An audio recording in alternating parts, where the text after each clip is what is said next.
আমি যখন ছোট ছিলাম তখন আমি শুনতাম বাংলাদেশ ছাত্র শিবির নাকি রক কাটার জাত, তারা মানুষের রক কাটে। এই কথাটা আমার কখনোই বিশ্বাস হয় নাই। তা আমি ভাবলাম আমার একটি মামা আছে, ও মামা বাংলাদেশ ছাত্র শিবিরের একজন সদস্য। আমি মামাকে জিজ্ঞাসা করলাম, মামা আপনি এই পর্যন্ত কতজনের রক কেটেছেন? মামা আমাকে বলল, কেন আমি মানুষের রক কাটতে যাব?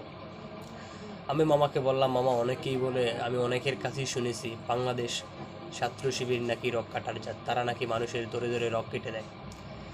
মামা আমাকে জিজ্ঞাসা করলো, তুই যাদের কাছ থেকে শুনেছিস তাদেরকে জিজ্ঞাসা কর, তারা কখনোই কি কাউকে রক কাটতে দেখেছে? আমি আমার একজন ভাইকে জিজ্ঞাসা করলাম, আপনি কি দেখেছেন বাংলাদেশ ছাত্র শিবির কারো রক কাটতে? ভাই বলে, না, আমি শুনেছি। তাই আমার মনে একটা আগ্রহ জাগলো, আমি বাংলাদেশ ছাত্র শিবিরে যোগ দিব। তাই আমি মামার সহযোগিতায় একটা বড় ভাইয়ের কাছে গেলাম, ওখানে বাংলাদেশ ছাত্র শিবিরে যোগ দেওয়ার জন্য প্রস্তুতি নিলাম। তাই আমি বাংলাদেশ ছাত্র শিবিরে যোগ দিতে গেলাম মতন আমাকে সর্বপ্রথম বলা হলো আমি সর্বপ্রথম তাদের একজন সদস্য হওয়া লাগবে। যাক, আমি বললাম, আমি মনে মনে ভাবলাম মনের সদস্য হওয়ার পরেই তারা আমাকে রক কাটানো শেখাতে পারে। আমি অতি তাড়াতাড়ি একজন সদস্য হলাম। সদস্য হওয়ার পরে আমাকে এরকম কিছু জিনিস শেখালো অ্যান্ড এরকম কিছু কাজ দিল যা আমি কখনোই কল্পনা করিনি। সর্বপ্রথম আমাকে কাজ হলো আমি 5 ওয়াক্ত নামাজ পড়তে হবে।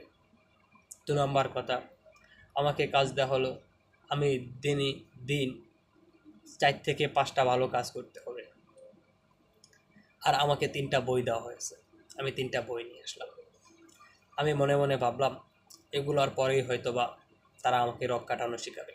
অ্যান্ড বইতে মনে হয় এরকম কিছু লেখা আছে, তা আমাকে কীভাবে রক কাটে, কীভাবে কী করে এগুলো শিখতে পারবো। তাই আমি তাদের রিপোর্ট বইটা নিলাম। রিপোর্ট বইটা নিয়ে আমি নামাজ 5 ওয়াক্ত পড়তে পারতাম না, 2-3 ওয়াক্ত পড়তাম, ওগুলো রিপোর্ট করে রাখতাম। অ্যান্ড আমার প্রতি মাসে একটি ভাতা ধরা হয়েছে। ওই ভাতার নাম ওইখানে বাইতুল মাল, ওই বাইতুল মালের জমা হয়। আমি সর্বপ্রথম 3টা বই নিলাম, 3টা বই পড়লাম। বই পড়ার পরে আমি দেখতেছি না, এখানে তো রক কাটার কোনো প্রেক্ষাপটই নেই। তারপরে আমি কি করলাম, আমি মনে মনে ভাবলাম হয়তোবা আমি আরও কিছু উপরের লেভেলে উঠলে আমাকে রক কাটানো শেখাতে পারে। আমি আস্তে আস্তে 13 থেকে 14টা বই পড়া হয়ে গেল। আমি দেখতেছি না, সেখানে তো রক কাটার কোনোই প্রেক্ষাপট নেই, সেখানে তো ভালো ভালো জিনিস প্রেক্ষাপট। বর্তমানে আলহামদুলিল্লাহ আমার 26 থেকে 27টা বই পড়া হচ্ছে। এই একটা বই আছে, বইটার নাম হয়েছে পলাশ থেকে বাংলাদেশ। আমার কাছে আরেকটা বই আছে সততার পথ, আরেকটা বই আছে পলাশ থেকে বাংলাদেশ। এই বইগুলো পড়ে দেখলাম না, এখান থেকে অনেক কিছু শেখার আছে। তাই আমি আপনাদেরকে এইসব কথা বলার একমাত্র একটা উদ্দেশ্য কি জানেন? আপনারা কোনো দলকে নিয়ে গুজব ছড়ানোর আগে সেই দলকে বুঝুন, তার পক্ষে জানুন, তারপরে তাকে নিয়ে গুজব ছড়ান। আপনি যাকে জানেন না, শোনেন না, তাকে নিয়ে গুজব ছড়ার কোনো অধিকার আপনার নাই। আর মিথ্যা বলা মহাপাপ।